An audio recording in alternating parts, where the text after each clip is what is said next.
Hello my dear students, welcome back to another video. बच्चों, आज हम 10th standard algebra chapter number 1 linear equations in two variables करेंगे। बहुत ही easy and simple way में मैं आपको समझाने वाला हूं। आपको इजीली समझ भी आ जाएगा और आप खुद से सॉल्व भी कर पाओगे।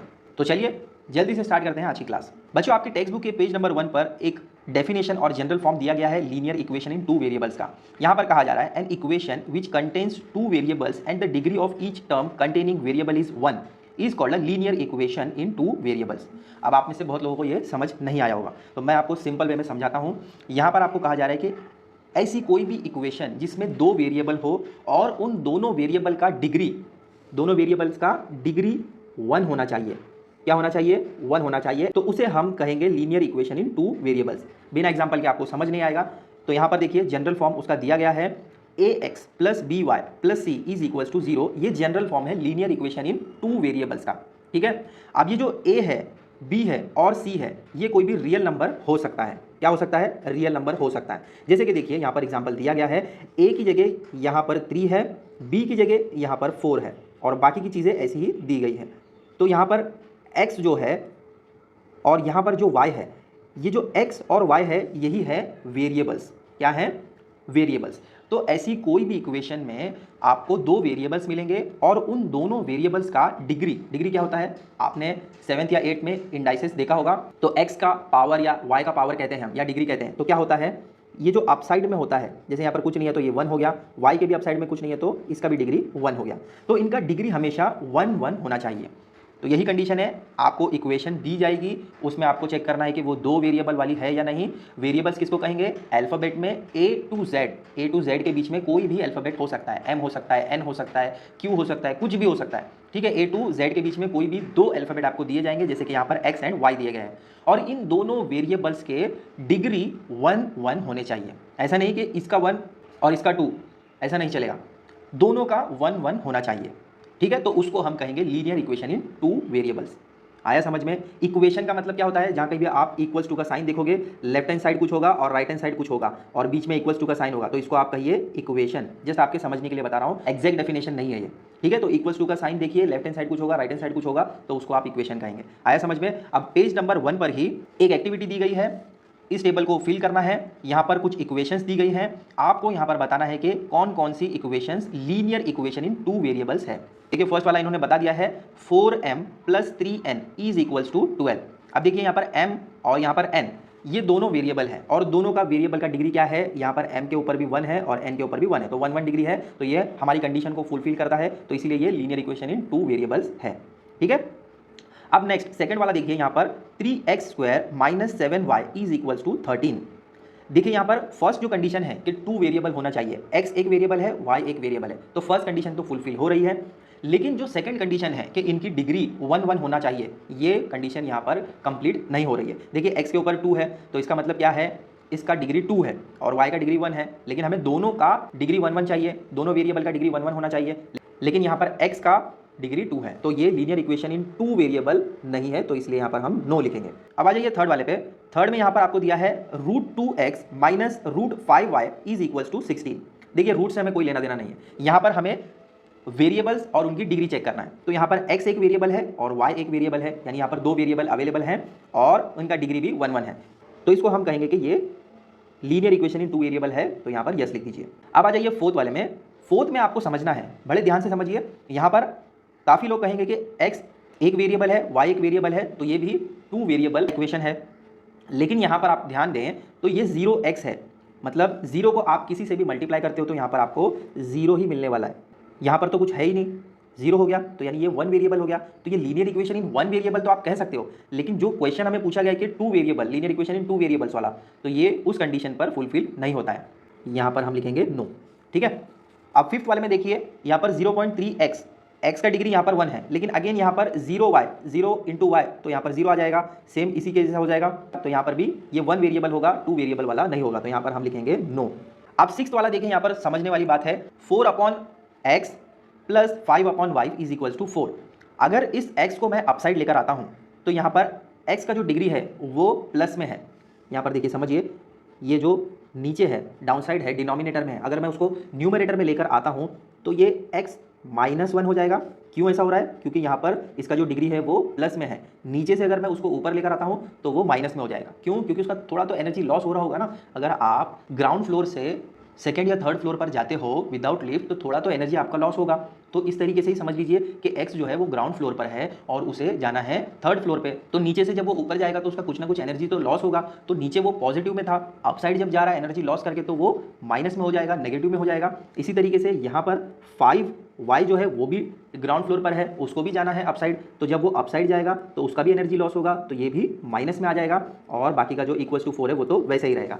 तो हमारा फर्स्ट कंडीशन यहाँ पर फुलफिल होगा, लेकिन सेकंड कंडीशन में ये फुलफिल नहीं हो पाएगा। कैसे? देखिए यहाँ पर दो वेरिएबल तो हैं एक्स एंड वाई, लेकिन इनका डिग्री जो है 1 होना चाहिए। यहाँ पर हमें -1 मिल रहा है, तो ये लीनियर इक्वेशन इन 2 वेरिएबल नहीं होगा, तो इसको हम यहाँ पर नो लिखेंगे। आया समझ में? ये आपको सॉल्व करने की जरूरत नहीं है, जस्ट मैंने आपकी अंडरस्टैंडिंग के लिए बताया। अब यहाँ पर देखिए 7th वाले में यहाँ पर 4xy - 5y - 8 = 0 दिया है। तो यहाँ पर अगर आप चेक करते हैं तो कितने वेरिएबल्स मिल रहे हैं आपको? x एक वेरिएबल है, y एक वेरिएबल है, तो दोनों का एक डिग्री होगा और यहाँ पर 1 डिग्री होगा, तो टोटल यहाँ पर तो 3 डिग्री हो गई। तो इसका मतलब क्या है? यहाँ पर हमें ओनली 2 वेरिएबल चाहिए था, लेकिन यहाँ पर 3 वेरिएबल है, तो ये भी लीनियर इक्वेशन इन 2 वेरिएबल नहीं होगा और यहाँ पर हम इसको लिखेंगे नो। आया समझ में? चलिए आगे बढ़ते हैं। अब बच्चों आ जाइए पेज नंबर 4 पर, जहाँ से आपका प्रैक्टिस सेट 1.1 स्टार्ट होता है। यहाँ पर कहा जा रहा है complete the following activity to solve the simultaneous equations.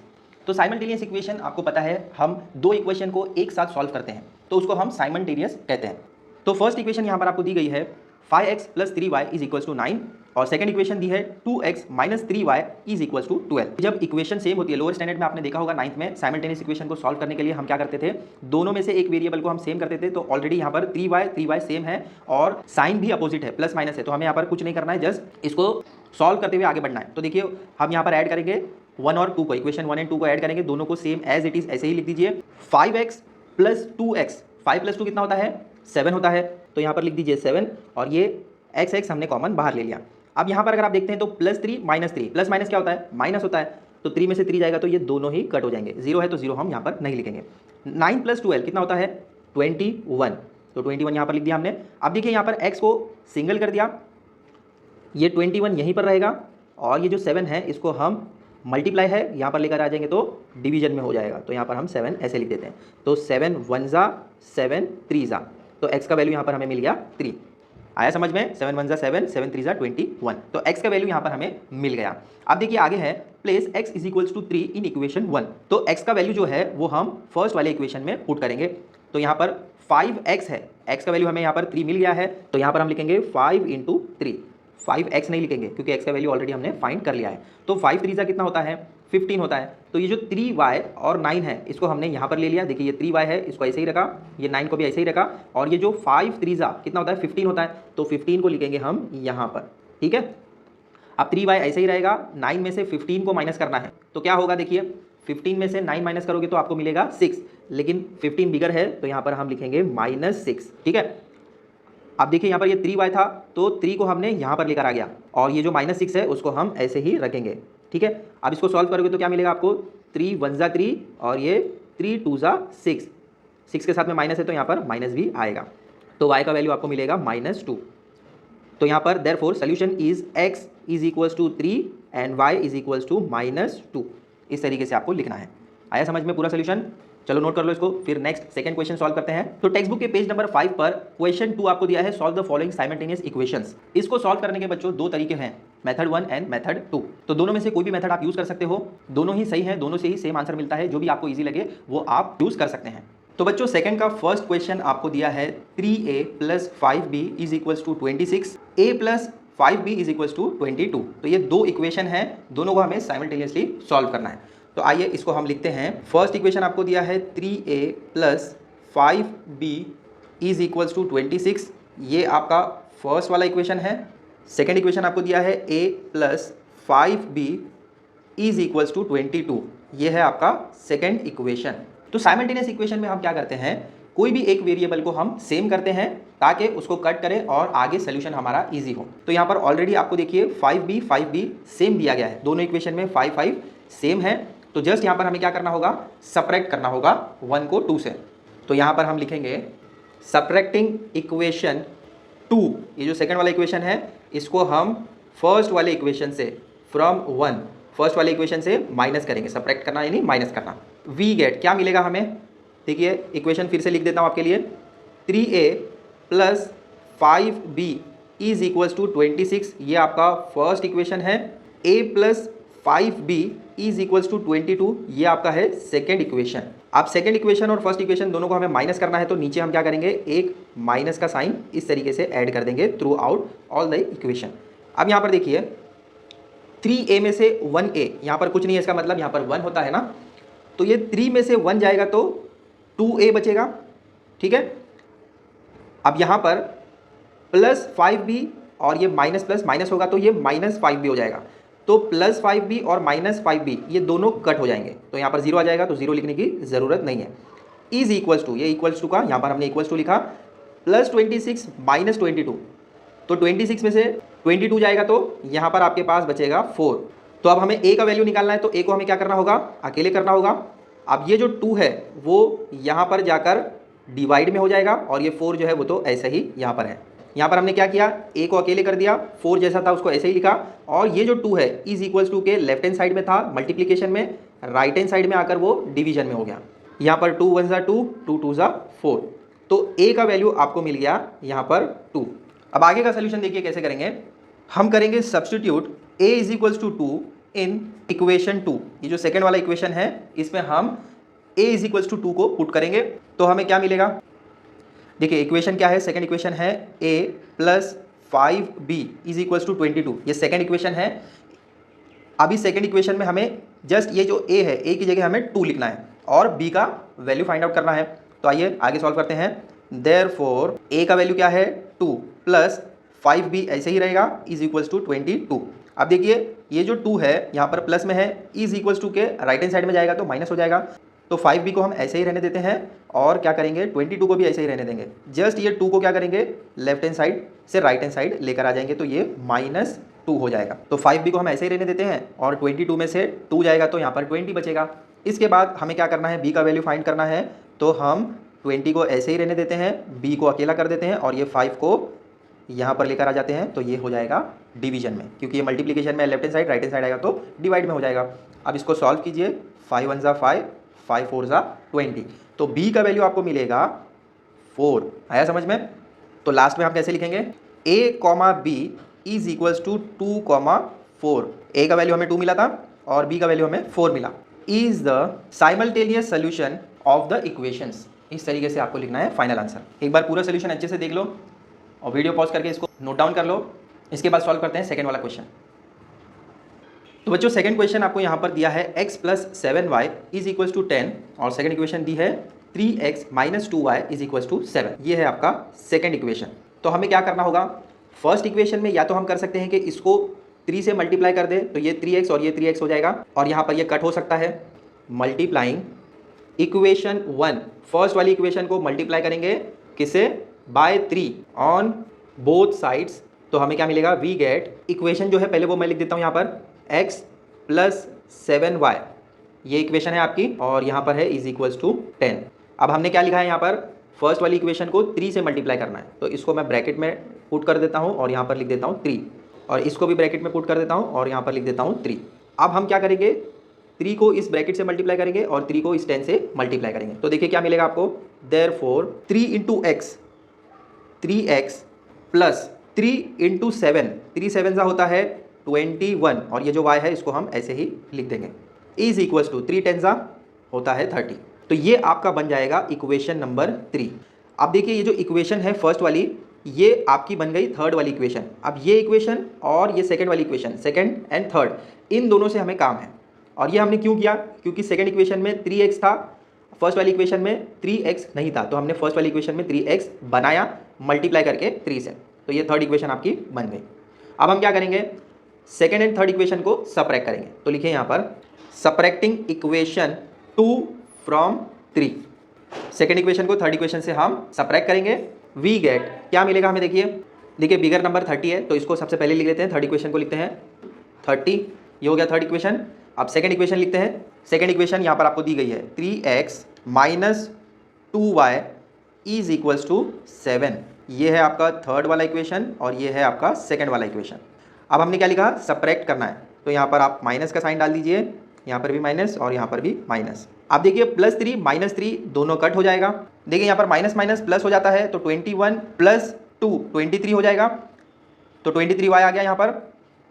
ये माइनस ऑलरेडी था इक्वेशन में और ये माइनस हमने यहाँ पर पुट किया सब्ट्रैक्ट करने के लिए, तो ये माइनस माइनस प्लस हो जाता है। इस तरीके से ये 23 हो जाएगा और यहाँ पर 30 में से 7 माइनस करोगे तो 23 होगा। अब आइए बाकी का सोल्यूशन यहाँ पर देख लेते हैं ताकि आपको side by side he solution समझ में आ जाए। तो यहाँ पर हमें y का वैल्यू निकालना है, तो y को हम लेफ्ट हैंड साइड रखेंगे और यहाँ पर जो 23 है उसको हम डाउन साइड में लेकर आ जाएंगे। देखिए 23 ऑलरेडी यहाँ पर था और ये वाला 23 जब ये साइड आ जाएगा तो डिवीजन में हो जाएगा, तो यहाँ पर ये कट हो जाएगा और y का वैल्यू आपको यहाँ पर मिलेगा 1।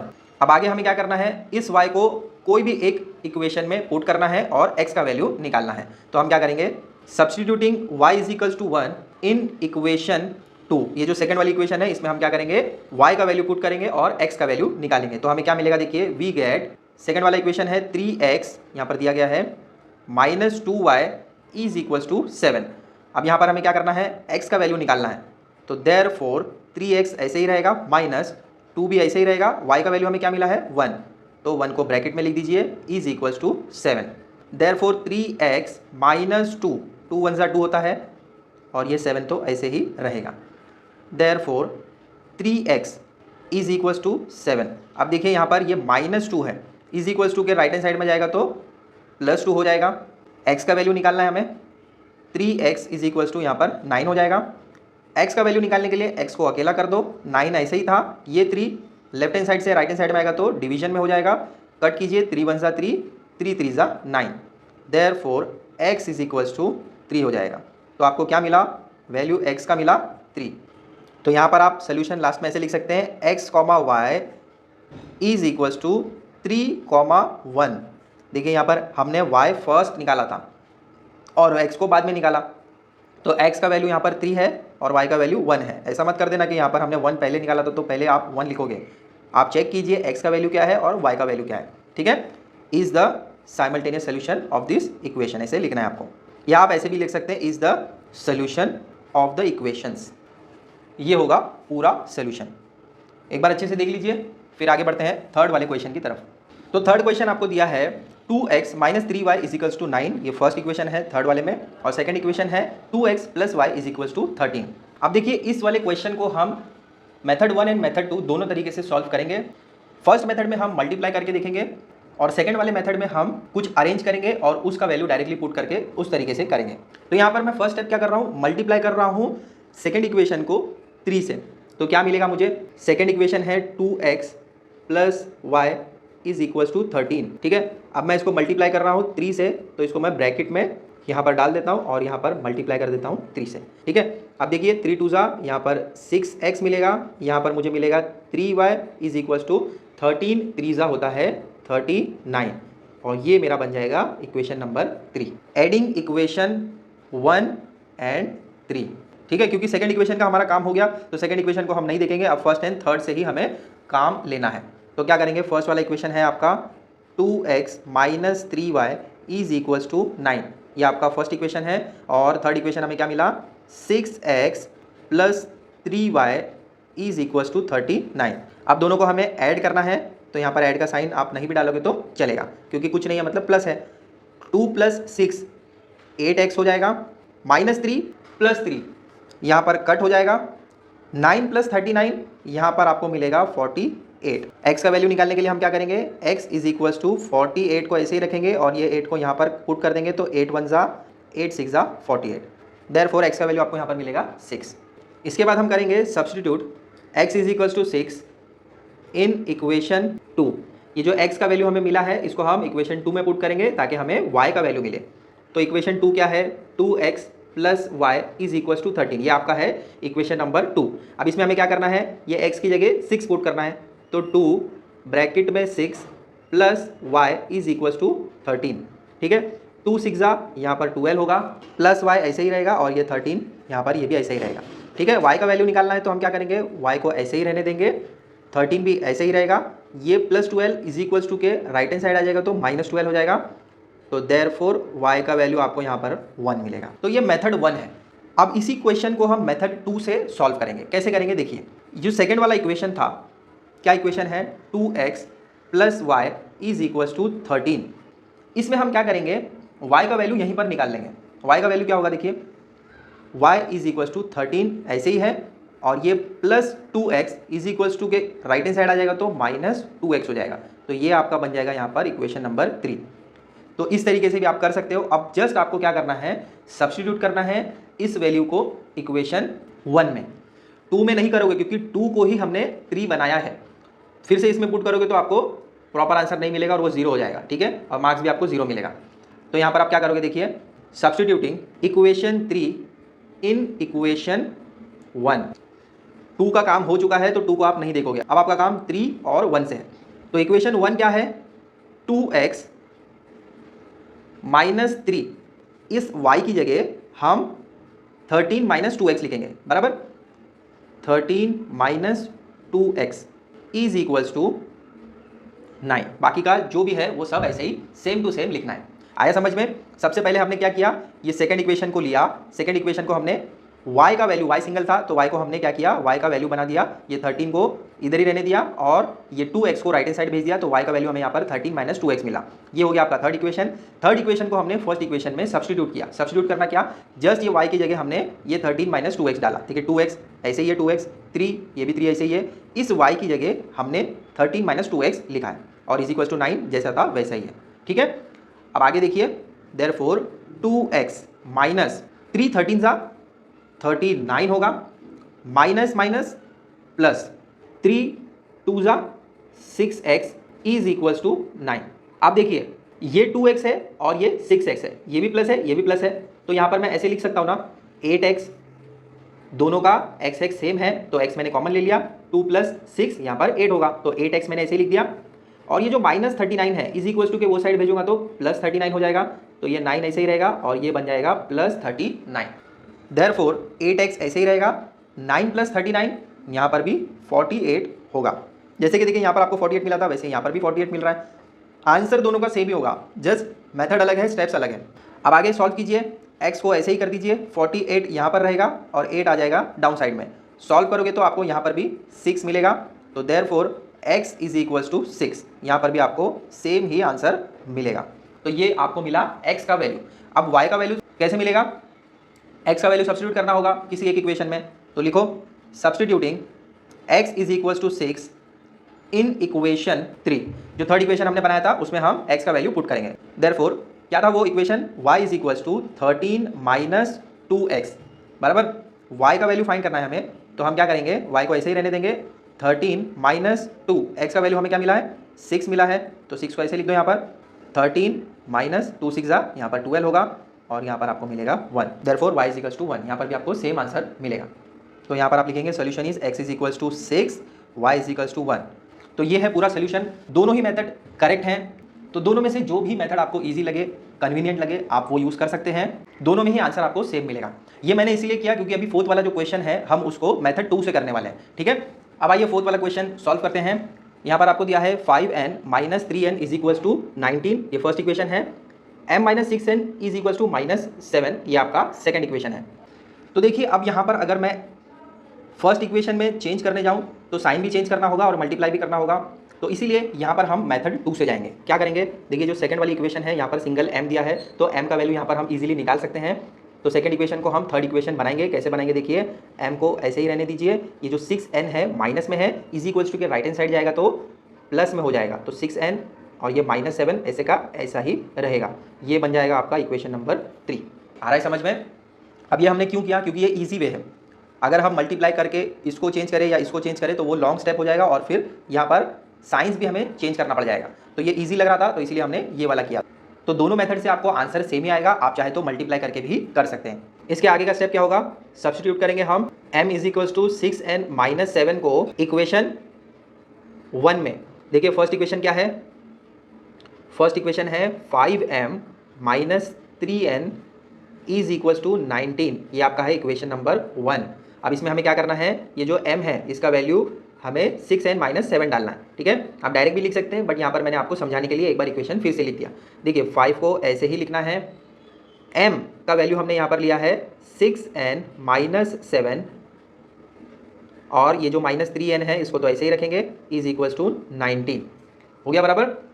अब इसके बाद इसको सॉल्व करना है हमें। देयरफॉर 5 6 होगा 30n माइनस 5 7 35 होता है, माइनस 3n ऐसे ही रहेगा, इज इक्वल्स टू 19 भी ऐसे ही रहेगा। अब आगे सॉल्व करेंगे। देखिए यहाँ पर ये 30n और ये 3n, ये प्लस में है और ये माइनस में है, तो माइनस प्लस माइनस होता है, 30 में से 3 जाएगा तो यहाँ पर 27n होगा, इज इक्वल्स टू 19 ऐसे ही रहेगा।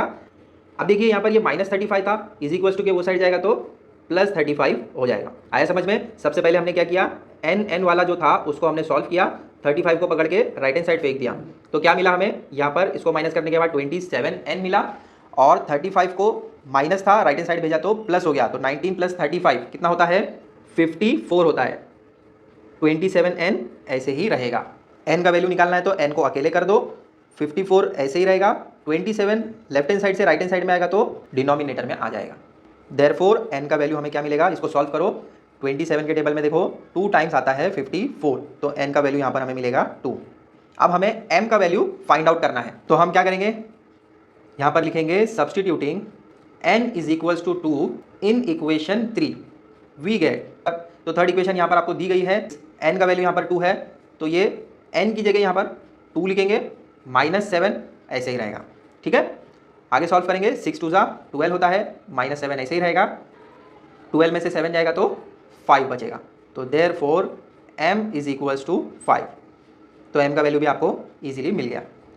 सोल्यूशन आप क्या लिखोगे, m n is equals to 5 2 is the solution, तो ये है उसका पूरा सोल्यूशन।